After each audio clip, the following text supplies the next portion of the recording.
अच्छा, जो सम्स हम लोग दिए थे ना ग्रुप में फर्दर कुछ सम्स, उसमें देखना है ये सम्स है, ये वाला, ये 2018 अप्रैल फर्स्ट ऐसा एक सम्स था।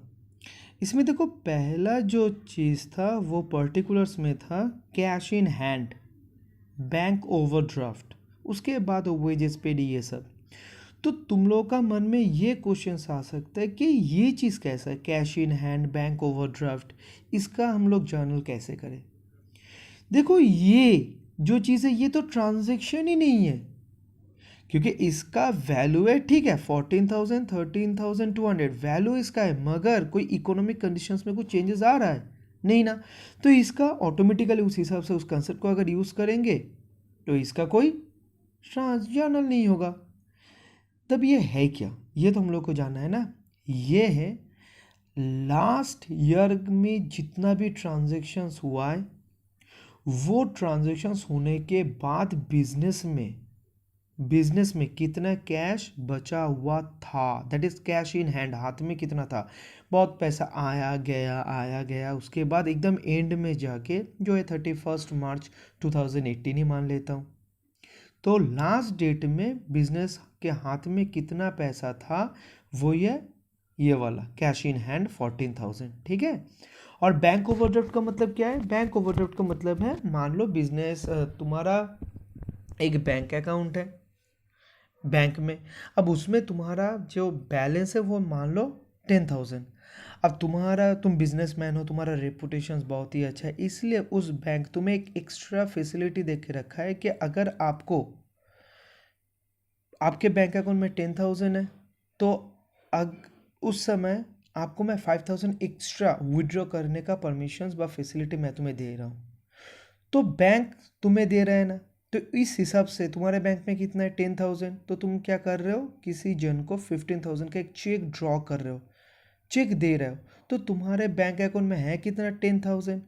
और वो जो 5,000 तुम पे कर रहे हो, वो 5,000 कौन देगा, वो 5,000 देगा बैंक, जो कुछ दिन के बाद तुम्हें विथ इंटरेस्ट बैंक को लौटाना होगा, रिटर्न करना होगा।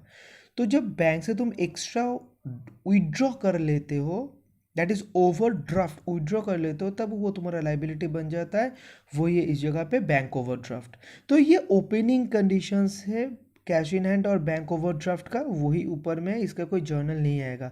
अब इस बार जब ट्रांजेक्शन्स होगा, मान लो किसी जगह से, जैसे वेजेस पेड, तो पेमेंट हो रहा है, कितना पेमेंट हो रहा है 1400, तो ये 1400 कहाँ से पेमेंट होगा, तुम्हारा कैश बॉक्स में जितना पैसा था 14,000, उसमें से 1400 पेमेंट होगा, और ऑटोमेटिकली ये एडजस्ट होते रहेगा कैश बॉक्स के साथ। कैश बॉक्स में कुछ पैसा आएगा, कैश बॉक्स से फिर से पैसा निकल के चला जाएगा, जैसे 1400, ये 14,000 से निकल के बाहर चला जाएगा।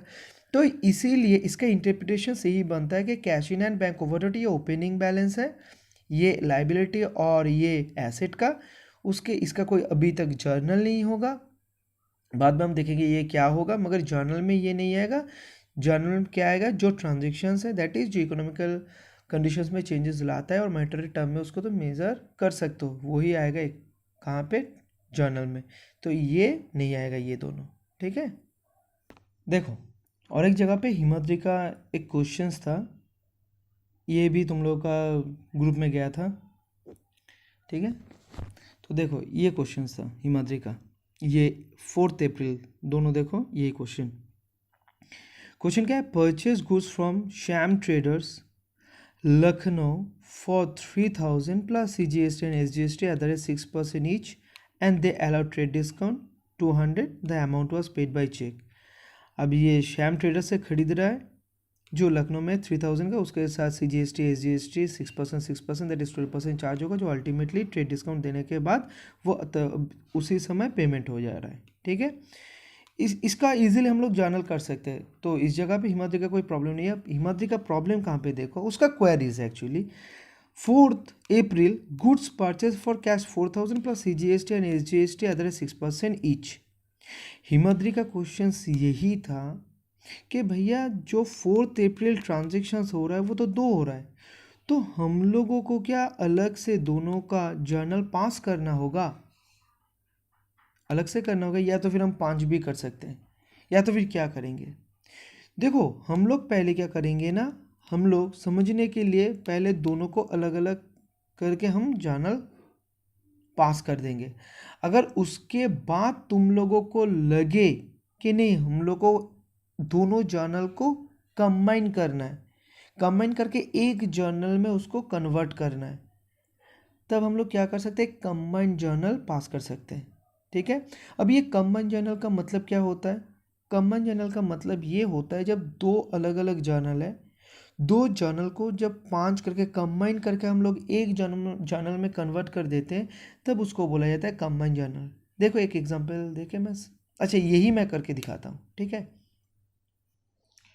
तो 3000 उसमें से जो ट्रेड डिस्काउंट था वो माइनस हो जाएगा, आएगा कितना 2800, और ऐड हो जाएगा GST, कितना होगा 2800 इंटू 6% ईच ना, तो 12%, 336, और ये पेड बाय चेक। ठीक है, cash transaction.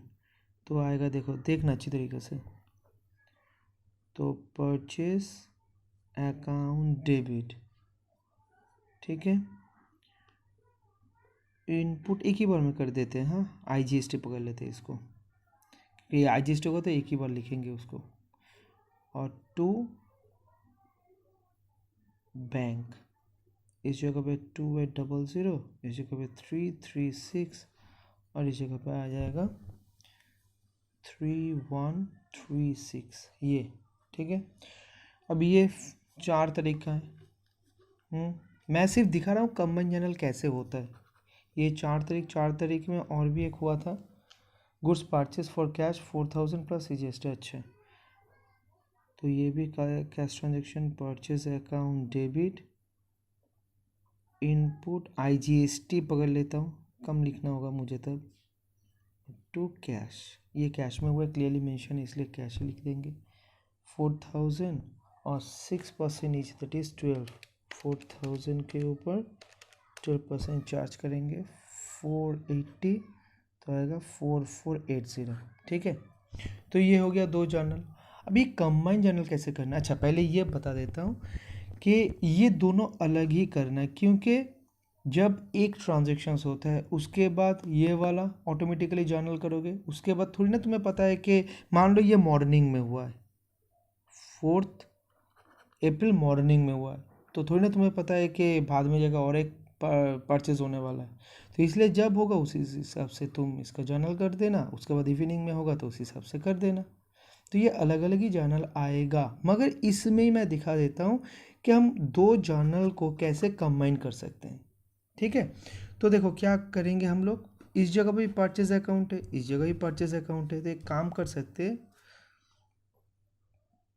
Purchase account debit करके दोनों जो अमाउंट है 2800 4000 इसको हम ऐड करके लिख देंगे। इनपुट IGST, इसमें भी इनपुट IGST 336 480 कितना होता है, अच्छा पहले लिख लेते, इनपुट IGST अकाउंट डेबिट, इस जगह पे 336 प्लस 480 816। ठीक है, और इस जगह पे बैंक है इसलिए बैंक अकाउंट, और इस जगह पे कैश है तो कैश में आएगा 4480 और बैंक में आएगा 3136।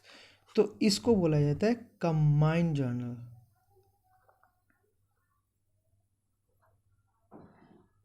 इसको बोला जाता है कंबाइंड जर्नल, दोनों जर्नल को कंबाइन करके जब एक जर्नल होता है तब उसको बोला जाता है कंबाइंड जर्नल, मगर इस सिचुएशंस में तो अलग अलग ही जर्नल करना होगा। ठीक है। देखो ये जो इलस्ट्रेशंस 4 है इसमें देखो ये 5, ये 5th ट्रांजेक्शन्स देखो, paid restaurant bill of refreshment for customers 5000 plus CGST and SGST at the rate 9% each in cash. Input bracket में क्या है देखो, जो बहुत ही इंपॉर्टेंट है, इनपुट क्रेडिट नॉट अलाउड, मतलब जब रेस्टोरेंट बिल के ऊपर तुम CGST और SGST 9% दैट इज 18% तुम पे कर रहे हो, तो वो जो इनपुट CGST और SGST क्रिएट होगा ना, उसके ऊपर तुम्हें कोई इनपुट क्रेडिट नहीं मिलेगा, मतलब बाद में जाके तुम इसका बेनिफिट ले नहीं सकते हो। तो ऐसा सिचुएशन में हम लोग क्या करते हैं, अगर जो टैक्स हम लोग देते हैं उसका अगर बेनिफिट हम लोगों को बाद में जाके अगर नहीं मिला तो हम लोग क्या करते हैं, जो जहाँ पे एक्सपेंस हुआ उसके अंदर में वो टैक्स को इंक्लूड कर देते हैं। ठीक है, अलग से इनपुट CGST और इनपुट SGST इस जगह पे हम लोग अकाउंट क्रिएट ही नहीं करेंगे, क्योंकि इसका तो बेनिफिट नहीं मिलेगा। इसलिए जितना भी टैक्स अमाउंट होगा दैट इज़ 5000 के ऊपर 18% वो आ जाएगा इसके अंदर में। तो टोटल बिल अमाउंट कितना आ जाएगा, 5000। ये हुआ इनपुट क्रेडिट नॉट अलाउड। इसका मतलब जो एक बार डिस्कस हुआ था ना, वही इस ट्रांजेक्शन्स में है। देखो क्या करते हैं इसको। तो कस्टमर के रिफ्रेशमेंट के लिए ये कंपनी बियर किया एक्सपेंसेस को, तो इसको एंटरटेनमेंट या तो फिर रिफ्रेशमेंट एक्सपेंस बोल के लिख सकते हो अकाउंट ओपन करके। Account nominal account expense debit, ठीक है। और इस जगह पे input CGST input SGST create नहीं कर सकते हो, क्यों, क्योंकि बाद में जाके इसका तुम्हें बेनिफिट नहीं मिलेगा। इसलिए एंटरटेनमेंट एक्सपेंस के अंदर ही इसको इंक्लूड करना होगा। कैश कितना आएगा, 5000 प्लस 5000 के ऊपर अगर कितना है 18% चार्ज करके जितना आएगा दोनों को ही लिखना होगा। तो 5000 इंटू 18%, तो 5900 5900 ये इस जगह पे आ जाएगा। ठीक है, तो बिजनेस दिखाएगा कि कस्टमर्स को ये बेनिफिट देने के लिए मेरे पॉकेट से गया है 5900। ठीक है, ये देखो नेक्स्ट 6 में क्या है, paid salary to staff for the month of 50,000 by cheque exempt from GST। अब ये एग्जेम्प्ट वर्ड का मतलब क्या है, एग्जेम्प्ट वर्ड का मतलब है फ्री, फ्री छूट, कि GST इसके ऊपर चार्ज ही नहीं होगा। GST जो काउंसिल है वो बोल के रखा है कि इसके ऊपर मैं आप लोगों से या तो फिर कंपनी से कोई GST नहीं लूँगा। तो इसको अगर टैक्स के लैंग्वेज में बोला जाए तो यही आएगा एग्जेम्प्ट फ्रॉम GST। ठीक है, तो इस जगह पे GST का कोई अकाउंट ही नहीं ओपन होगा। चलो अब हम लोग लेजर पोस्टिंग कैसे करते हैं वो हम लोग सीख लेते हैं। ऑल्दो ये वीडियो हम लोग ग्रुप में देख चुके हैं लेजर पोस्टिंग कैसे कर रहे हैं, तभी भी कुछ लेजर से उसका कैसे पोस्टिंग होगा वो देख लेते हैं इस वीडियो में। जैसे मान लो अगर सिंपल का एक दो, मान लो salary account debit to cash, debit में भी एक अकाउंट और क्रेडिट में ही एक ही है। तो इस सिचुएशंस में क्या करना है, मुझे ये दोनों अकाउंट ओपन करना है, एक सैलरी बोल के एक कैश बोल के। तो हम लोग ऐसे एक वर्किंग कर लेते हैं टी फॉर्म में। लेजर का जो फॉर्मेट है वो हम लोग देख चुके हैं, वीडियो में समझ चुके हैं। तो मैं ये दिखाने के लिए सिर्फ एक वर्किंग लेजर अकाउंट बना रहा हूँ जिसको बोला जाता है टी फॉर्म में। ठीक है, तो ये है सैलरी अकाउंट और ये है कैश अकाउंट। ठीक है, अब हम लोग क्या जानते हैं कि अगर डेबिट के ऊपर में कुछ नहीं है, इससे क्या पता चलता है, ऊपर में क्या है, बाई है। ठीक है, और हम लोग जानते हैं कि डेबिट साइड में बाई रहता है और क्रेडिट साइड में टू रहता है। ठीक है, अब हम लोग क्या करेंगे, कैश का लेजर पोस्टिंग देना है कहाँ पे, ऑब्वियसली दूसरा जो अकाउंट है उसके घर में। तो सैलरी अकाउंट में किसका पोस्टिंग होगा, कैश का। तो इस जगह पे क्या आ जाएगा, सॉरी ये मैंने उल्टा लिख दिया, इस जगह पे 2 आएगा, इस जगह पे बाई आएगा। डेबिट साइड में 2 आता है और क्रेडिट साइड में बाई आता है। ठीक है, तो कैश का लेजर पोस्टिंग होगा तो कहाँ पे होगा, ऑब्वियसली सैलरी में। अब सैलरी जो है, सैलरी तो ये पूरा अकाउंट है, अब कौन सा साइड में, डेबिट साइड में या तो फिर क्रेडिट साइड में, ये कैसे हम लोग को पता चलेगा, हम देखेंगे जिसका पोस्टिंग करना है वो अकाउंट के पहले क्या है। तो क्या है, 2 है, तो इस जगह पे आ जाएगा 2 कैश बोल के 10,000 सैलरी अकाउंट में। अब इसको रीड करो, देखो एग्जैक्टली यही जर्नल जैसे तुम बोलते हो वही हिसाब से ये आएगा। जैसे देखो salary account debit, salary account debit, debit side में एंट्री है ना, salary account debit to cash, तो यही तो है salary account debit to cash, salary account debit to cash. ठीक है, अब तब सैलरी का कहाँ पे पोस्टिंग आएगा, ledger posting obviously cash account में, तो कैसे आएगा, सैलरी कहाँ पे आएगा, कैश में आएगा। अब कैश जो अकाउंट है वो तो इस साइड में भी है, इस साइड में भी है, तो कौन से साइड में आएगा, कैसे पता चलेगा, जिस अकाउंट का पोस्टिंग होगा उसके पहले जो है वो ही इंडिकेट कर देगा कि कौन सा साइड में ये जाके बैठेगा। तो सैलरी के आगे में कुछ नहीं, इसलिए क्या हम लोग मान लेंगे, बाई है। तो कैश अकाउंट का जो बाई का साइड है दैट इज क्रेडिट साइड, इसमें ये सैलरी आ जाएगा। ठीक है, ऐसे हुआ था। अच्छा, अब ये जब नॉर्मल से जर्नल रहेगा जहाँ पे डेबिट में एक, क्रेडिट में भी एक अकाउंट रहेगा, तब उस जगह पे हम लोग ऐसे कर लेंगे जो हम लोग को पहले से पता था।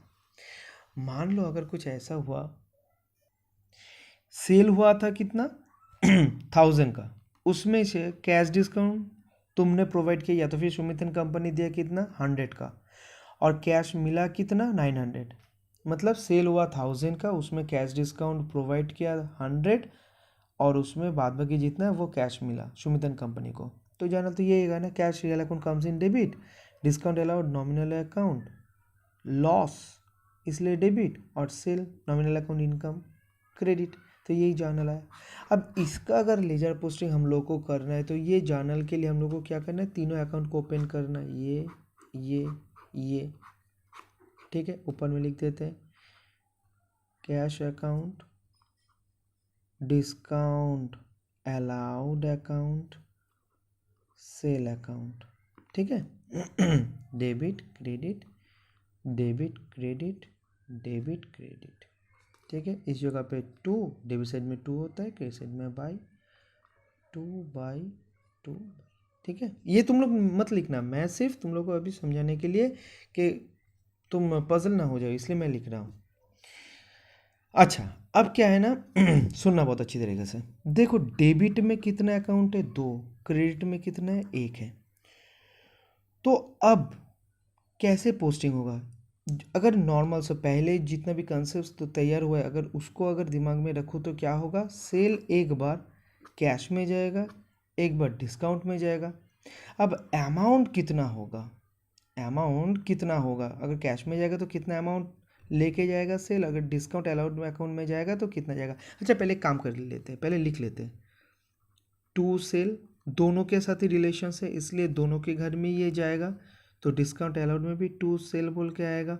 ठीक है, मगर अब क्वेश्चन है दोनों जगह पे क्या हम 1000 लिख दे, एकदम नहीं, सेल के साथ कैश का रिलेशन कितना अमाउंट का है 900 का है, इसलिए इस जगह पे 900, सेल के साथ डिस्काउंट अलाउड का रिलेशन कितना का है 100, तो इस जगह पे 100। तो देखो सेल का टोटल कितना हो गया 900, 100, 1000। ठीक है, और ये दोनों का सेल के साथ रिलेशन है, इसलिए बाई कैश बोल के 900 और बाई डिस्काउंट अलाउड बोल के 100, हो गया पोस्टिंग। ठीक है, इस तरीके से होगा। अब मान लो इसका अगर उल्टा हुआ, मतलब डेबिट में 1 और क्रेडिट में 2-3 जो भी है, इसी कंसेप्ट को फॉलो करके कर देना है। हम लोग क्या है ना, कंसेप्ट को समझेंगे कैसे ये होता है, अगर कंसेप्ट को पकड़ लोगे ना तो ऑटोमेटिकली ये सब हो ही जाएगा, ऑटोमेटिकली तुम्हें कुछ एफर्ट अलग से देना नहीं होगा। ठीक है।